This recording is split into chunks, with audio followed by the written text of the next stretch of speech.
తండ్రిలో చాలా పెద్ద బ్లాక్ బస్టర్ అయింది. అసలు ఆ సినిమాలో ఛాన్స్ మీకు రోల్ ఎలా వచ్చింది? మణికంఠ వారణాసి అని చెప్పి ఆయన కూడా యాక్టర్.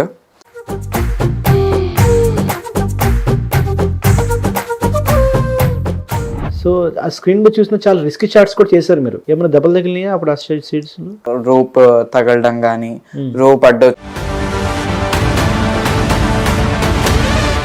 కష్టపడి చేసిన సీన్ ఏదైనా కట్ చేశారా మూవీలో? చాలా అన్ని కష్టపడి చేసాం. వీడి గారితో ఎట్లా మీకు షేరింగ్ ఉందా? కాంబినేషన్ సీన్స్ ఉన్నాయా?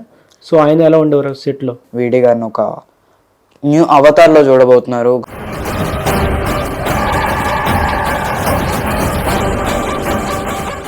ఈ రోజు మన ముందున్నారు చైల్డ్ ఆర్టిస్ట్. ఒక్క క్షణం మూవీతోనే 3 yearsకే సినిమా స్టార్ట్ చేశారు. అలాగే ఇప్పుడు 13 సంవత్సరాలకి ఈ 13 సంవత్సరాలు 60 సినిమాలు పైగా చేశారు. దాంట్లో కేజీఎఫ్ అనే పాన్ ఇండియా మూవీ కూడా ఉంది, సరేలేని నీకెవరు మహేష్ బాబు మూవీ ఉంది. ఇట్లా అన్ని చూసుకుంటే చాలా చాలా బ్లాక్ బస్టర్స్ చేశారు. ఇప్పుడు తండ్రి మూవీతో మన ముందుకు వస్తున్నారు. ఆ మూవీ విశేషాలు ఏంటో తెలుసుకుందాం. ఆయనే మన భాను ప్రకాష్. నమస్తే అండి. హాయ్, ఎలా ఉన్నారు? ఫైన్.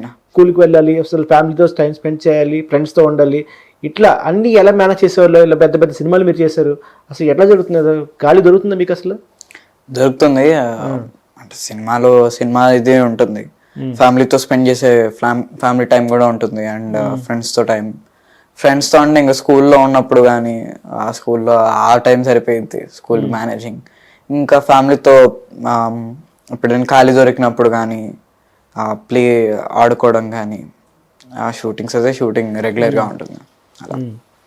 సో అంటే ఇప్పుడు తండ్రిలో చాలా పెద్ద బ్లాక్ బస్టర్ అయింది. అసలు ఆ సినిమాలో ఛాన్స్ మీకు రోల్ ఎలా వచ్చింది? మణికంఠ వారణాసి అని చెప్పి ఆయన కూడా యాక్టర్.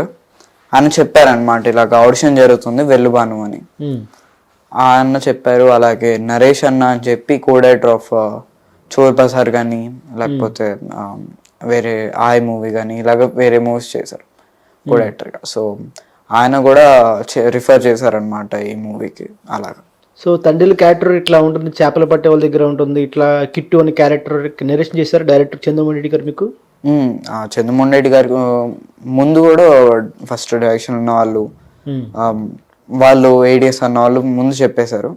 దాని తర్వాత షార్ట్ జరిగేటప్పుడు కానీ ఫస్ట్ షెడ్యూల్లో ఫస్ట్ డే అప్పుడు కూడా చెప్పారు చంద్రమోహన్ రెడ్డి గారు, ఇలా జరుగుతుంది ఇది అని. అలా సో ఎక్స్పీరియన్స్ ఎలా ఉంది? నాగ చైతన్య గారితో అంత పెద్ద బ్లాక్ బస్టర్ కొట్టారు. ఆయన స్క్రీన్ ఆఫ్ ద స్క్రీన్ ఎలా ఉండేవారు? ఆఫ్ ద స్క్రీన్ చాలా చాలా సెటిల్గా, చాలా ఇంట్రోవర్ట్గా ఉండేవారు. ఎక్కువగా మాట్లాడేవారు, బట్ అంత బాగా దగ్గరగా అయితే మాట్లాడతారు. అండ్ ఆన్ ద స్క్రీన్ అయితే మీరు చూసినట్టుగా తండ్రి రాజు లాగా బాగుండేవారు. సో ఆ స్క్రీన్ మీద చూసిన చాలా రిస్కీ షాట్స్ కూడా చేశారు మీరు. సంథింగ్ ఆ బోట్లో అలా వాటర్లో పడిపోవడం అనేది, ఏమైనా దెబ్బలు తగిలినాయా అప్పుడు ఆ సీట్స్? దెబ్బలు ఏమంటే చిన్నవి రోప్ తగలడం కానీ, రోప్ అడ్డొచ్చి జంపింగ్ షాట్లో రోప్ అడ్డం వచ్చి పడిపోవడం కానీ, ఇలా చిన్నవే ఉంటుంది. మరీ అంత పెద్దగా ఇంజూరీస్ అయిపోవడాలు అలాగే పెద్దవి ఏం అవ్వలేదు. చిన్నవి అవ్వడాలు అలాగే స్కిడ్ అవడం అలాగా. సో అదేంటిది పూల్? అది వాటర్ సముద్రం షాట్ అది బ్లూ మ్యాట్ లో చేసాము. Blue mat, okay. ఏదైతే హీరో గారు లోపలికి వెళ్ళి తను తీసుకొచ్చే షాట్స్ మాత్రమే వాటర్ లో తీసాం. రిమైనింగ్ అంతా వాటర్ లేదు, జస్ట్ బోట్ మాత్రమే ఉంది. ఓకే. సాయి పల్లవి గారితో ఏమైనా కాంబినేషన్ సీన్స్ ఉన్నాయా? కాంబినేషన్ సీన్స్ అంటే వాళ్ళిద్దరికి ఉన్నప్పుడు, అందరితో ఉన్నప్పుడు బ్యాక్ వాళ్ళ దగ్గర ఉంటాను, అలాంటి సీన్స్. సో ఆవిడతో మాట్లాడారా షూటింగ్ లో? మాట్లాడతారు. లవ్ స్టోరీ నుంచి కొంచెం పరిచయం ఉండడం, లవ్ స్టోరీ ఆల్రెడీ చేశారు ఆవిడతో. సో కొంచెం పరిచయం ఉండడంతో క్యాజువల్ టాక్ చేసేవారు. ఎక్కువగా మాట్లాడిపోయినా హాయ్ ఎలా ఉన్నావు, ఏం చేస్తున్నావు, తిన్నావా అనుకొని చెప్పి క్యాజువల్ టాక్ అయితే చేశారు. ఏమైనా ఇన్పుట్స్ ఇచ్చేవాళ్ళు, ఇలా చేయాలి అలా సీన్స్ లో? సాయి పల్లవి గారు ఏమి ఇన్పుట్స్ ఏమీ ఇవ్వలేదు. అండ్ చందు గారు ఎక్కువ ఇన్పుట్స్ ఇచ్చేవారు, ఇలాగా చేయాలి ఇలాగని. సాయి పల్లవి గారు లైక్ బాగా మాట్లాడడం, చాలా ఫన్నీ సెట్ అంతా ఫన్నీగా ఉండేది ఆవిడ వస్తే. సో తండ్రిలో చాలా మీది కీలకమైన పాత్ర అని చెప్పాలి. అంటే 2 మేజర్ షార్ట్స్లో ఉంటుంది. ఒకటి మీరు అలా అందరూ వెళ్తున్నప్పుడు సడన్గా మీరు వచ్చి ఆ పిల్లోడు మీరు వచ్చి నేను వస్తాను జట్టులో అని చెప్పి 20 మంది 2 మంత్లో వస్తానని చెప్పడం, అప్పుడు ఆ షూటింగ్ షాట్లో కానీ ఐ మీన్ షిప్ షాట్లో, అట్లాగే జైలుకి వెళ్ళినప్పుడు ఆ జెండా పట్టుకునే సీన్ గూస్ బంప్స్ వస్తాయి. అసలు ఎలా చేశారు అది సీన్? అది ఆ సీన్ వచ్చేసరికి నాట్ ఓన్లీ దట్ ఆ షాట్ అనే కాదు, రిమైనింగ్ వేరే ఫైట్ సీక్వెన్స్ అన్నిటి అంతా కలిపేసి 10 days అయితే చేసాం మేము. చాలా nice experience with all the scenes కానీ, సుప్రీం మాస్టర్ కానీ, ఫైట్ మాస్టర్ గారు కానీ, టిఓపి గారు కానీ అంతా చాలా చాలా వండర్ఫుల్గా తీశారు. అందరూ చాలా డెడికేషన్గా విలన్ క్యారెక్టర్ చేసిన వాళ్ళు కానీ అండ్ హీరో గారు అందరూ చాలా కష్టపడి చేశారు ఆ సీన్స్. సో అలాగే అక్కడ ముస్లిమ్స్ మీకు సున్నీ సంథింగ్ చేస్తారు. ఆ సీన్ చేసినప్పుడు కొంచెం స్క్రీన్ మీద చూసినప్పుడు ఎలా అనిపించింది, అరే ఇట్లా జరిగిందా అప్పుడు ఆ రోజు నాకు అని చెప్పి సంథింగ్? అంటే మనకి ముందు తెలుసు కాబట్టి I know what is going on the next కానీ ఏమవుతుంది ఏంటి అనేది నాకు తెలుసు. బట్ మై మామ్ ఎక్కువ ఫీల్ అయ్యారు లైక్ ఏంటిది అనుకొని చెప్పి. బట్ ఎక్కువగా అంటే ఎక్కువ కాదు, ఒక లైట్గా ఫీల్ అయ్యారు.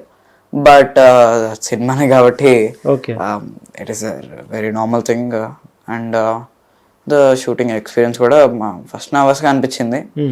ఆన్ ద షూట్ టైంలో కూడా అంత నర్వస్ అనిపించలేదు. బయట కొంచెం ముందే చెప్పారు ఇట్లాంటి సీన్ ఉంటుందని, లైక్ ముందే తెలుసు అన్ని ఏం సీన్స్ ఉంటున్నాయి నావి, ఏమేమి షార్ట్స్ ఉంటున్నాయి అని అంతా తెలుసు. సో అట్లాగే మీరు జైలుకి వచ్చినప్పుడు కూడా ఒక సీన్ ఉంటుంది, అందరం సంథింగ్ డ్రెస్సెస్ న్యూడ్ కూర్చోబెడతారు ఆ సీన్లో. సో అది కూడా దట్ వాజ్ నాట్ అందరం బేర్ బాడీతో ఉన్నాం, జస్ట్ ఇన్నవేర్ ఉంది.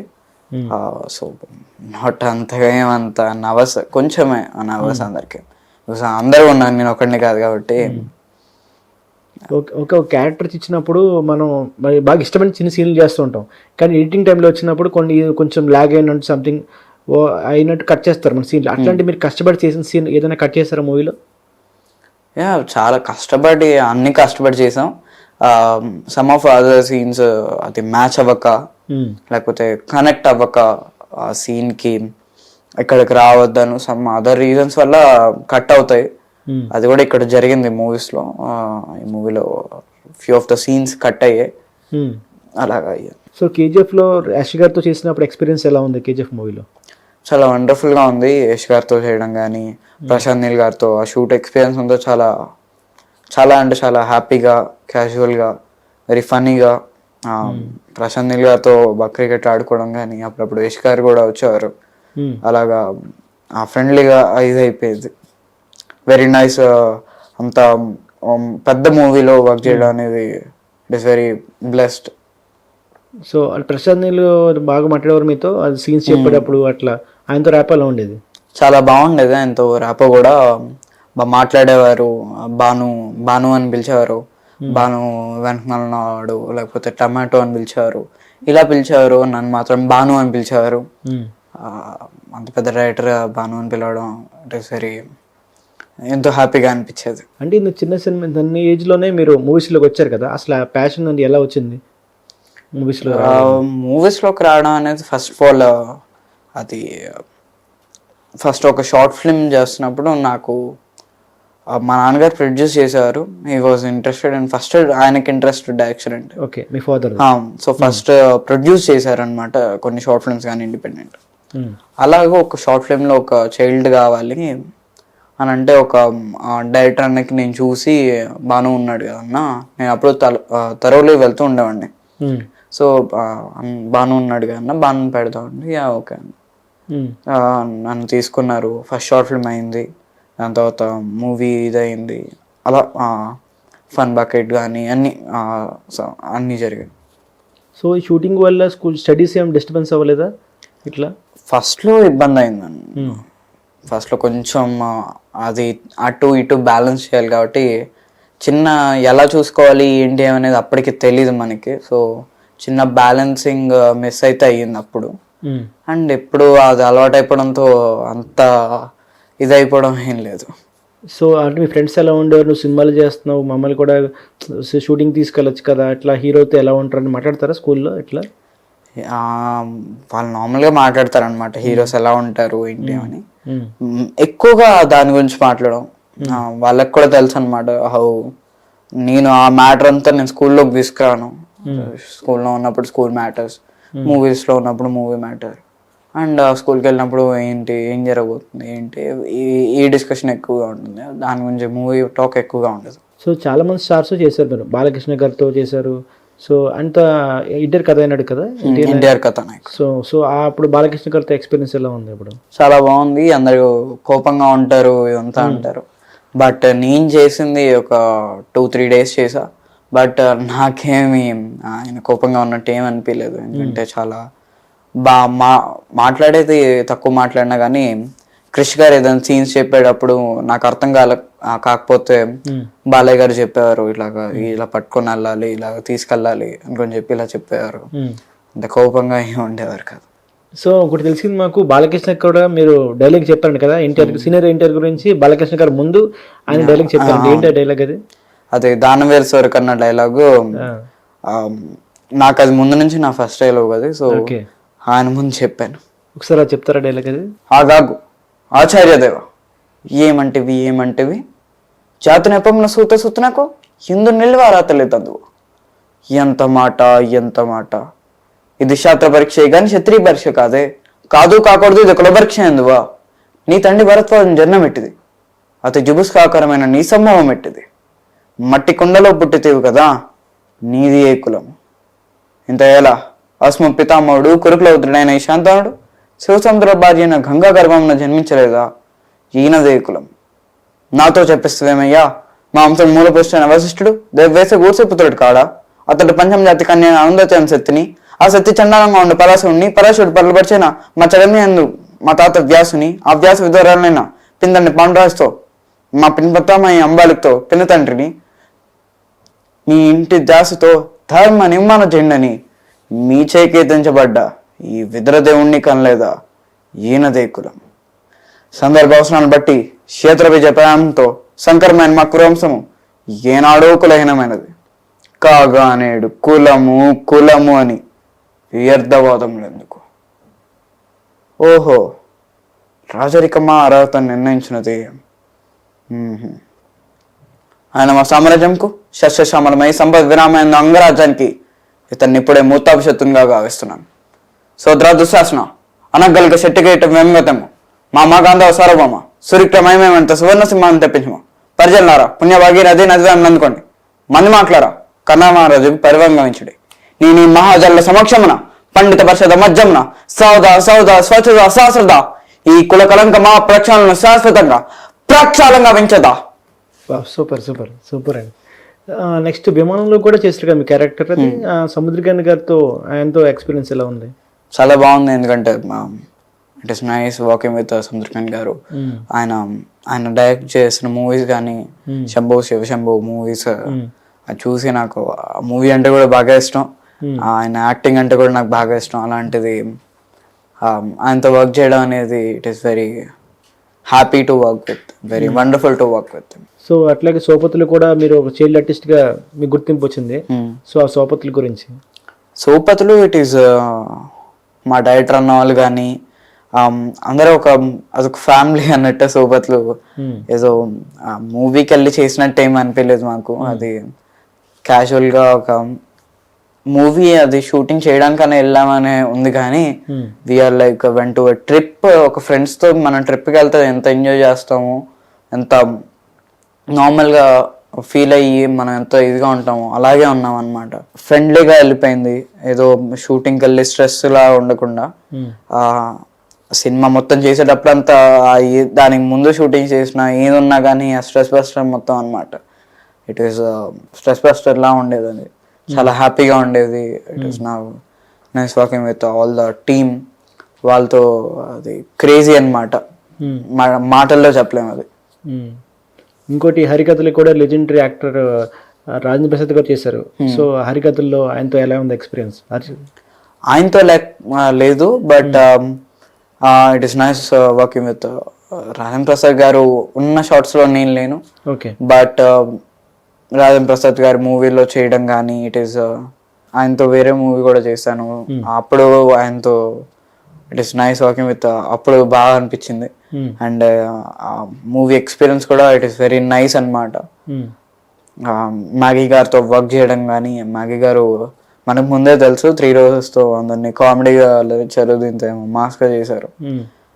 మ్యాగీ గారు లైక్ ఏదైతే ఎనర్జీ పొద్దున్న 6 గంటలకు స్టార్ట్ అయినప్పుడు ఏదైతే ఉంటుందో అది ఈవినింగ్ 6 అయినా తర్వాత రోజు 6 అయినా కానీ సేమ్ ఎనర్జీ ఉంటుంది. ఏ డల్ అనేది అయిపోరు. ఇదే ఒకరు కరెక్ట్గా ఒక డైరెక్టర్ గారికి ఆయనకి ఏం కావాలో అర్థమయ్యే విధంగా అది ఆర్టిస్ట్ నుంచి తీసుకుంటారు. ఓకే. సో ఇన్ని సినిమాలు చేశారు కదా, 60 పైన చేశారు సినిమాలు. ఈ సినిమాల్లో మీకు పిక్ చేసుకుంటే నీకు హార్ట్ఫుల్గా చేశానన్న ఏ సినిమా ఉందా మీకు? Every film I have done హార్ట్ఫుల్గానే చేశాను. సమ్ మూవీస్ నేను అదర్ ఫిలిమ్స్ చేయలేదు ఏమో అనుకుని చిన్న ఉంటుంది, మిస్ ఏమో, హార్ట్ఫుల్గా అంత ఇదిగా చేయలేదేమో. అండ్ సమ్ మూవీస్ కూడా చాలా హార్ట్ టెన్షింగ్గా లైక్ సోపత్లు కానీ, వైఫ్ ఆఫ్ కానీ, and some Gamanam, all movies, Thandel కానీ, all movies I have done హార్ట్ఫుల్గానే చేశాను. సో ఇప్పుడు స్కూల్లో అనుకోండి, ఇప్పుడు వర్క్ చేయకపోతే, సంథింగ్ హోంవర్క్ చేయకపోతే మళ్ళీ చేయి అని అంటారు. షూటింగ్ అలా కాదు, ఎవ్రీ డే ఇస్ చాలా ఇంపార్టెంట్. సీన్ సరిగ్గా రాకపోతే ఆ రోజు డే వేస్ట్ అయిపోతుంది. సో మీతో పాటు కాంబినేషన్ సీన్స్ సీనియర్ యాక్టర్స్ ఉంటారు. ఆ భయం వేస్తుందా, అరే నేను సరిగ్గా చేయకపోతే మళ్ళీ వేస్ట్ అవుద్ది ఏమో, డైరెక్టర్ నన్ను ఏమని అంటారేమో అని, అట్లాంటి ఏమైనా సీన్లు ఉన్నాయా? మీన్స్ భయం ఎక్కడ వస్తుందని అంటే పెద్ద హీరోస్ ఉన్నారు అని, ముందు ఇంతమంది ఉన్నారు అని అదేం భయం ఉండదు. But the only thing was like మన వల్ల వేరే వాళ్ళు డిస్టర్బ్ అవ్వకూడదు అని, దట్ వన్ థింగ్. ఎవరో ఏమనేస్తారని లేకపోతే పెద్ద యాక్టర్స్ ఉన్నారని ఇదే ఉండదు. But the only thing was like మనం ముందు చేసే ఒక ఫ్రేమ్ లో 10 మంది ఆర్టిస్టులు ఉంటే దాని వెనక మళ్ళీ 100 మంది ఉంటారు, లైట్ మ్యాన్స్ కానీ, కెమెరామ్యాన్ వాళ్ళు కానీ, వాళ్ళు డిస్టర్బ్ అవ్వకూడదు అని చెప్పి ఆ చిన్న ఇదంతా డిస్టర్బ్ అవ్వకూడదు అని చిన్న భయం ఉంటుంది అంతే, దానికి మించి అంతేం భయం ఉంటుంది. సో సినిమాలో చేసినప్పుడు కొంతమంది కామెంట్స్ చేస్తూ ఉంటారు, ఎందుకు యాక్టింగ్ సరిగ్గా రావట్లేదు, నేను ఇంప్రూవ్ అవ్వాలి, సంథింగ్ కామెంట్స్, నెగిటివ్ కామెంట్స్ చేస్తారు. అట్లా మీకు ఎవరు అన్నారు అట్లా? అంటే కొంచెం తగ్గించి యాటిట్యూడ్, ఫస్ట్ యాటిట్యూడ్ అని లేకపోతే యాక్టింగ్ కానీ, సమ్ యాక్టింగ్ అనేది ఫస్ట్ ఆఫ్ ఆల్ ఎవరికి ఫస్ట్ రాలేదు. అవును, నాకు కూడా ఫస్ట్లో నేను యాక్ట్ చేసినప్పుడు కానీ నాకేం అప్పుడు అంత తెలిసేది కాదు. And by the experience I have got it. అప్పుడు అనేవాళ్ళు ఉన్నారు. సో అంటే ఫ్యామిలీ సపోర్ట్ ఎలా ఉన్నది మీకు, మీ ఫాదర్ నుంచి? వెరీ వెరీ వెల్ అండి. అది చాలా, మా ఫ్యామిలీ సపోర్ట్ ఉండడం వల్ల మీరు నాతో ఇప్పుడు మాట్లాడుతున్నారు. లేకపోతే స్క్రీన్ మీద ఇప్పుడు తండేలు నేను ఫ్లాగ్ పట్టుకొని వస్తుంటే వాళ్ళందరూ వస్తున్నారంటే only because of my family support. మా అమ్మగారు కానీ, మా నాన్నగారు కానీ, వాళ్ళు ఎంతో సపోర్ట్ చేసి చేయడం వల్లే I was like this. Coming film Vijay Deverakonda VD12, so దాంట్లో మేము చేస్తున్నారు కదా, సో ఎలా ఉంది ఆ మూవీ? చాలా బాగుండబోతుంది. స్టార్ట్ అయిపోయింది అండ్ కొన్ని డేస్ లో కూడా అయిపోబోతుంది. And it is very nice. ఎంతో ఎంతో పర్టికులర్ గా ప్రతి షాట్ ని చూసుకుంటూ ఎంతో డెడికేషన్ గా వర్క్ చేస్తున్నారు VD గారు. అండ్ గౌతమ్ తిన్నూరు గారు కూడా it is nice working with all of the whole team అన్నమాట. ఎంతో బాగా అనిపించింది వాళ్ళందరితో వర్క్ చేయడం కానీ, ఎంతో అర్థమయ్యే విధంగా ఏడీస్ అన్న వాళ్ళు చెప్పడం కానీ అంత బాగుండేది. VD గారితో ఎట్లా మీకు షేరింగ్ ఉందా, కాంబినేషన్ సీన్స్ ఉన్నాయా?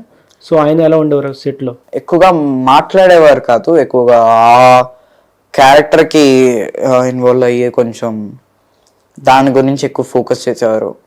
సో మాట్లాడేది తక్కువగా మాట్లాడేవారు. తక్కువ మాట్లాడినా కానీ డెడికేషన్తో ఎక్కువగా దాని మీద ఎక్కువగా ఉండేవారు, తక్కువ మాట్లాడేవారు. సో ఏంటి ఆ స్టోరీ ఏమైనా హింట్ ఇవ్వగలరా? స్టోరీస్ అదంతా ఏంటి ఇవ్వలేను. బట్ సినిమా విల్ బి గోయింగ్ టు బాగుండబోతుంది సినిమా. VD గారు దాంట్లో ఒక మంచి బ్లాక్ బస్టర్ అవ్వబోతుంది. VD గారిని ఒక న్యూ అవతార్ లో చూడబోతున్నారు. గౌతమ్ తిన్నూరు న్యూ అవతార్ అది న్యూ లుక్ కూడా కాదు, లుక్స్ కాకుండా చేంజ్ ఉంటుంది. అండ్ గౌతమ్ తిన్ననూరి గారు కూడా ఇప్పటి వరకు క్లాసెస్ ఉన్నాయి. ఇప్పుడు ఇది ఒక ఈయనైనా తీసింది, గౌతమ్ తిన్నూరి గారైనా తీసింది అని అనుకుంటారు సినిమా చూడంగానే. వాయిస్ ఓవర్ ఇస్తున్నారు తెలుగులో ఎన్టీఆర్ గారు, కపూర్, తమిళ్లో Suriya. So very great movie అన్నమాట, అయిపోతుంది. సో ఇంకా నెక్స్ట్ అప్ కమింగ్ ప్రాజెక్ట్స్ ఏమున్నాయి? రిలీజ్ అవడానికి అయితే భైరవం కానీ, the Indian house and the Patang, ఇంకా అదర్ మూవీస్ ఉన్నాయి. ఇంకా నేను చేస్తుంది అయితే సత్యదేవ్ గారిది ఒక మూవీ ఉంది, ఓకే, అండ్ సితారాలో ఒక మూవీ ఉంది, అదర్ మూవీస్ ఉంది. ఓకే. అంటే భైరవంలో మంచి మనోజ్ సినిమా కదా, మంచి క్యారెక్టర్ అంటే బెల్లంకొండ సినిమాస్ చిన్నప్పుడు ఆయనది ఎలా ఉండేది సీన్ అక్కడ? మీన్స్ ఆయనతో ఏం లేదు, బట్ తర్వాత అప్పుడప్పుడు వచ్చేవారు, కలిసినప్పుడు అరే బాగా చేసారు, ఆ సీన్స్ చూసాను, బాగుంది, బాగా చేసావు అన్నారు. అండ్ మాట్లాడేవారు. డైరెక్టర్ గారు కూడా హరిశంకర్ గారితో వర్క్ చేయలేదు, బట్ ఆయనతో వర్క్ చేసినప్పుడు హరిశంకర్ గారితో వర్క్ చేసినట్టే ఉండేది. అంటే ఇప్పుడు కమిటీ బ్యాక్ తండేల్లో ఎన్ని రోజులు చేస్తారు షూటింగ్ మీది? అట్లా 50 days వరకు చేసాం తండేల్లో మీ సీన్స్. ఓకే. సో ఎక్కడెక్కడ తిరిగారు లొకేషన్స్? ఉడిపి, అంకోలా, బిహెచ్ఎల్, ఇక్కడ చేసాం, బయట దగ్గర కూడా చేసాం. అది ఆ సెట్ ఎక్కడ ఉంది? అది అది 2 places లో చేసాం. పాకిస్తాన్ జైల్, అదే 2 places లో చేసాము. దట్ సమ్ పార్ట్ ఏదైతే ఫైట్ సీక్వెన్స్, ఇండో సీక్వెన్స్ ఏవైతే ఉన్నాయో అది బిహెచ్ఎల్ ఉంది.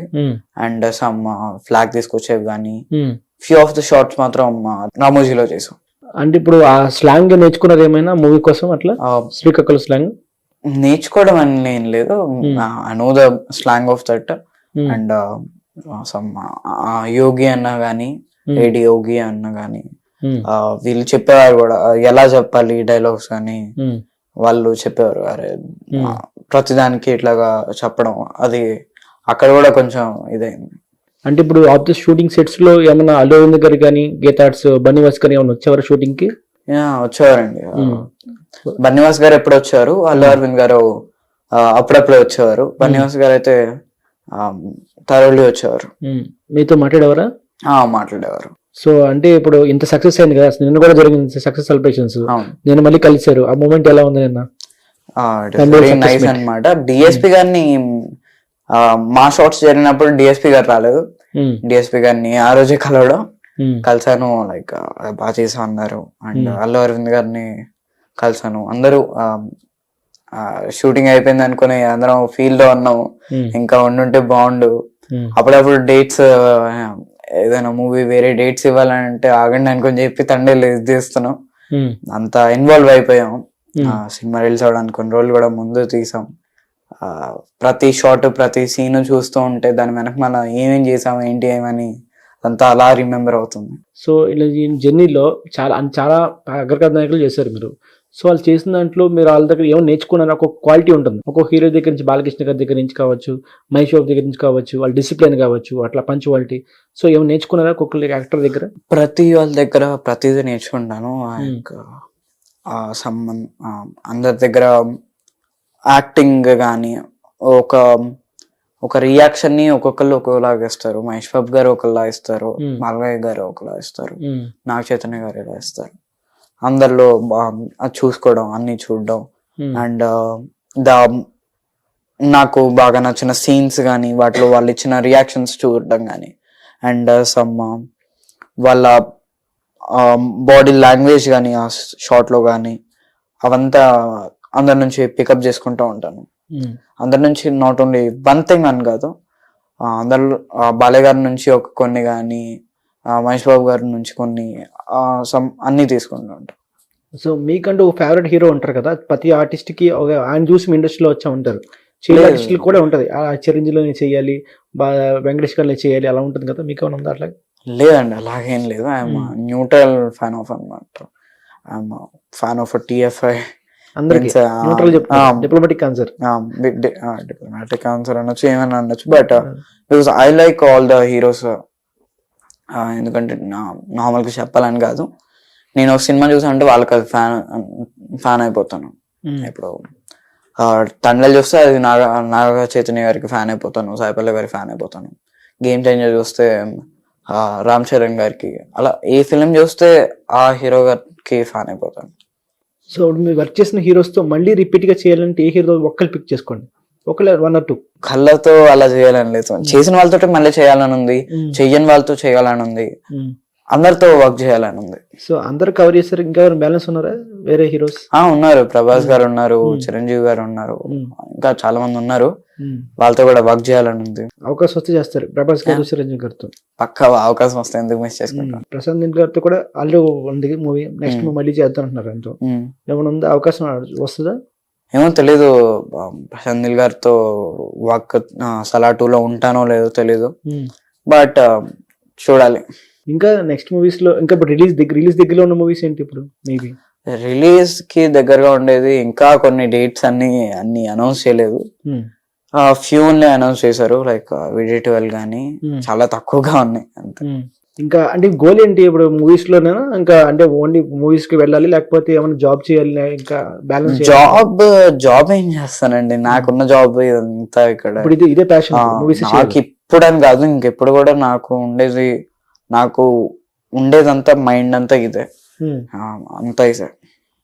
అంటే ఇప్పుడు క్యారెక్టరిస్టిక్ అవ్వాలనుకుంటున్నావా లేదా చైల్డ్ ఆర్టిస్ట్ ని హీరో అవ్వాలనుకుంటున్నావా? అదే గోల్ స్పెసిఫిక్ గా. ఫస్ట్ యాక్టర్ అవుదాం అనుకుంటున్నానండి, యాక్టర్ అయ్యి when I was registered to the audience, later I will be the hero గానీ అప్పుడు చూస్తాం. Okay, all the best for future projects. Thank you.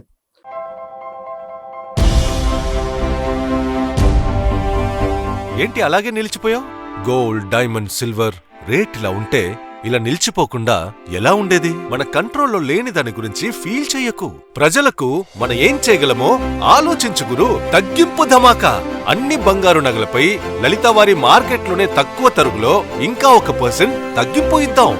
Okay, వజ్రాభరణాలకు క్యారెట్కు 5000 rupees తగ్గింపు ఇద్దాం. హలో, నన్ను మర్చిపోయారే, వెండిలో కూడా తగ్గింపు ఇద్దాం. అంటే ఇది బంగారం, వజ్రం, వెండి తగ్గింపు ధమాకా. మీ లలితలో ధరలు కంపేర్ చెయ్యండి, ఎక్కడ తక్కువో అక్కడే కొనండి.